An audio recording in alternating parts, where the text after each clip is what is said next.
I started writing poetry through the forms of music. Like I was influenced early on with hip hop and stuff, hip hop and battle rap. So I think that's more so battle rap, kind of like cultivating my style in a sense.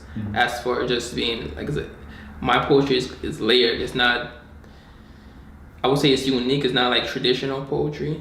So I think that kind of stems from battle rap because you have to be very witty. You have to be creative when writing down lines for people, to win that battle. So I think kind of came from that. Just so like, who were you listening to? Which battle rappers? Early on, Lil Deluxe, Murder Mook, the Party Arties, the T-Rex. It was a lot. Like I said, I love battle rap back then. Like, and I was early on to it. Like a lot of people wasn't watching battle, so I was early on. So like even back then, I'm watching it, and I was just really starting just writing down like, like little bars. Like that's what they call like little battle rap lines and stuff like that. I was writing it down, and like that's when I was really on Facebook. So I'm like, yo, I used to have a little segment called like Battle Rap Thursdays when I would just like get a bunch of people like, yo, listen, everybody just like write down your best bars, and we kind of just like send it to each other and see who kind of wins. So like that's how influential it was. Like, and then from that point, I would just just write down certain things that come to my mind. Cause even though like I do write poetry, I really still look at it like it's something really beyond. It's just cause I don't necessarily sit down and just write with intent. Like I'm gonna sit down and say I'm gonna write a poem. It just really it comes from inspiration. So I could listen to music, I could be inspired by seeing something, or just something I eat, or something I eat, or something I'm doing, and it's it would just come from the universe. I thought an idea, and then I was kind of like messing around with it, just like freestyling in my head, and just okay, if I like it, if it's a nice line, I kind of go with it. Because my memory is not that good, I would have to start writing it down. Then, okay, I'll see what I have there, written down, and I'll start, playing around with it and just write the rest of it. And that's how the poems would come about. But I still utilize it more so than just a written piece. Because, like I said, when it comes to it, I'm visualizing it so that I have it written down just to showcase, but I also want to create a visual to it also, because that's how I see it when it comes to me. I see it visually, then I just write it down as physical. But when I create a video, I wanted to showcase it that way. I listen to hip hop, but hip hop is violence, is gritty, it's conscious, all type of things. I listen to all forms of hip hop, also some R&B. But as I got older, I started listening to more conscious artists. You could say Tupac's, Lauryn Hill was on the type of the same tip. But then getting early on into like the Joey Badass, the Kendricks, the J. Cole's, it just give you a wider perspective on what's really going on out here. So I was early on with the TD era, so listening to a lot of Absol, and he was just like breaking down certain things on just what's really going on in the world. So the music, and also I would say myself, I was growing up questioning a lot of stuff. Like I was like questioning like the reality, what's really going on, why does this happen? Like I was just always like a curious person, like why does this happen and why is this going on? So I just always questioning, trying to figure out. And just generally, I think that stems from me just not knowing when I was younger. Like I said, not knowing a lot, like because you just go to school, and basically what you really know is just really based on what's in school and what's on television. So I just generally know about just the world, like traveling, just different cultures like that. So I was also like seek. Now I was like, okay, what's over here? What's this about? Why is this happening? So like, I would just like research stuff, just to find information really. So from that point, I kind of like stumbled onto like YouTube, a channel that I stumbled on early on was actually one of my friends, he put me on Infinite Waters. Yeah. And he started talking about a bunch of stuff like spirituality, ancient cultures, Egyptian cultures. So that just really kind of like guided me onto certain things. And then I kind of later on I started picking up books on and started learning more so myself. What are we in 2018 now? I would say that about 5 years ago, 2013. Looking back now, if crazy things like back then, I was just learning. Yeah. I was still learning about myself, learning about the world. So I was definitely aware. Like I said, a lot of people wasn't hearing that stuff. They was really just following the methods. So only like really quite a few was kind of hearing like this end of the world, Age of Aquarius, stuff like that. But even back then, I still wasn't paying no mind because I was still just like playing games. Yeah. I was still in school. I was with my friends and like, you know, watch anime and stuff like that. So like I was aware of it, but I still wasn't paying no mind because I didn't fully understand it, and I wasn't really more so. I was back then. I was really learning more so about external health, just like the type of what you put in your body, how like the lotions and the perfume, all this type of stuff is just like bad for you. Try to get more coconut and stuff like that, or more essential oils to use in your skin. I learned more about that before I started learning about like internal stuff about spirituality and foods you eat. But that came like a little at a later time. So looking back now, from the knowledge I gained, in a sense, the world, it did end. It did change because a lot more people now is more conscious. And like I said, that just goes back to everything happened for a reason.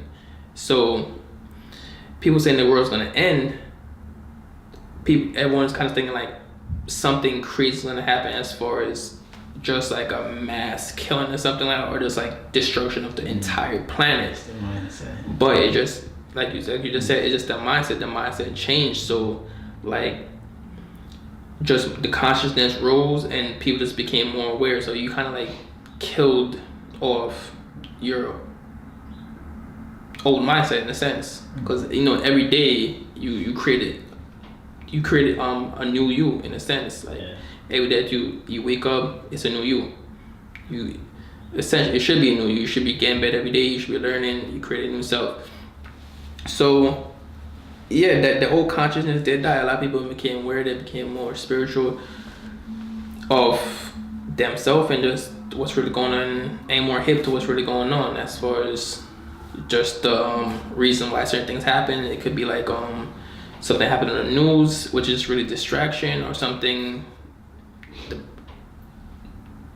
The food that we eat, is a lot of things that just really people, if you don't fully understand it, you will just fall right into that trap and it's like, and just do it yourself and just be distracted by it.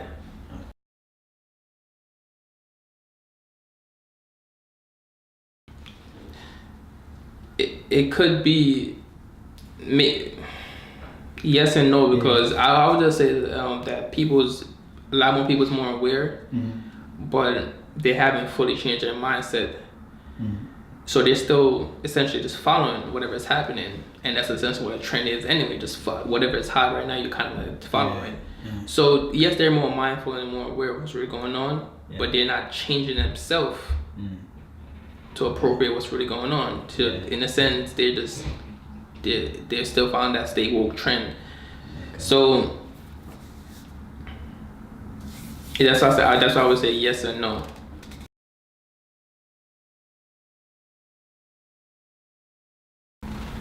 The vision that I have, that I had and I have now, you know,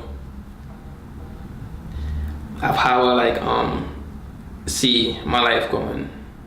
It does, what anybody else is saying it doesn't affect me, because like I said, I'm fully confident in myself and I know my abilities and what I want to create, how I want to create it, and I'm doing it because it's gonna inspire somebody, it's gonna help somebody.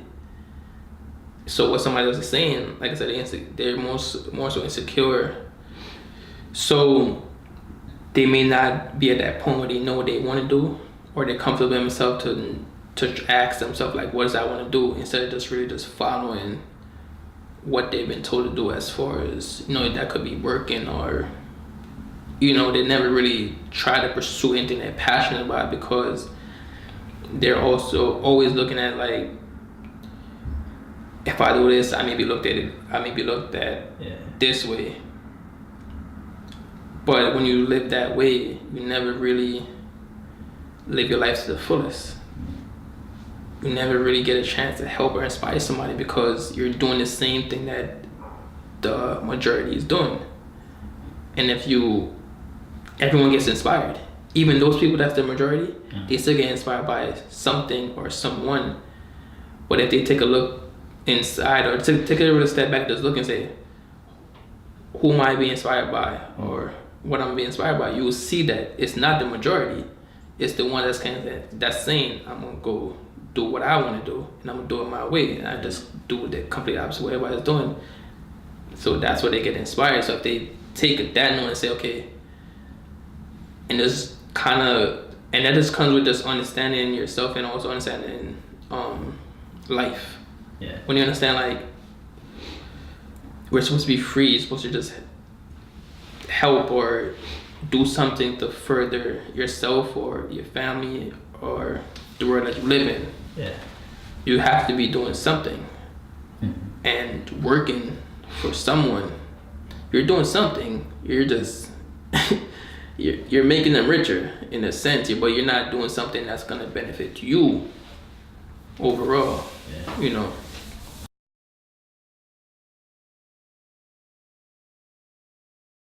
It could be a bunch of things. It's just really just to further humanity in a sense. So it could just be, like I said, everyone has a person, everything's connected. So example of that is like, someone could be going through having struggles and hardship in life, and, you know, doing bad things, and then they have a child. Then the inspiration of that child, it turned their life around. And this is, like I said, it's just a small child. Like, it doesn't know how to do anything yet. It's just a child, but that moment happening could inspire somebody. So, like I said, it could be a bunch of things, but I think it's just to better humanity in the whole, overall. So, if it's you being a farmer, or you being an activist or anything like that, you're just here to help. And that's why I said my purpose, I believe in my purpose, is to help or inspire. Because I think those like two pillars. It's to inspire. If you inspire somebody to do better or to do something that's going to be beneficial to the earth or to themselves or you, it's just only gonna for somebody else. So if I inspire you to be a better person, all you can do from that point is inspire somebody to be a better person. And then you just continues on. Same thing with helping. If I help you, naturally you're gonna help somebody else. You're gonna help somebody else, help somebody else. So it's supposed to continue like that. It's just the law of attraction in a sense. That's really what it is. So if you do wrong somebody, then that's gonna do wrong somebody else. So that's how negativity happens, and that happens a lot in like relationships, stuff like that. One person get played or get disrespected, so naturally the person turns around and say, either I'm gonna keep myself shielded, or I'm gonna hurt somebody else purposely. That's not even maybe they're the character, but like, I just want to hurt somebody because I got hurt, and that just continues. It creates a cycle, and that is happening now. Like, we're in a cycle, as far as like we're in a cycle of destruction, really, because of all the things that happen, how the stuff they advertise, the stuff they show on TV, as far as the killings, what's in our neighborhoods, as far as the drugs, or even the foods that we eat. Like, they're trying to kill us.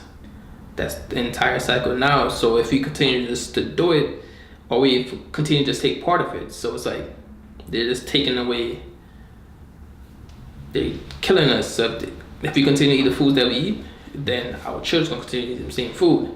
So unless we kind of just escape from that and say, look, I'm gonna change my diet, that's the only way your child would say, okay, I'm gonna change my diet. If you could just continue the same thing, you're gonna fall in the same cycle, and you're gonna continue to keep dying.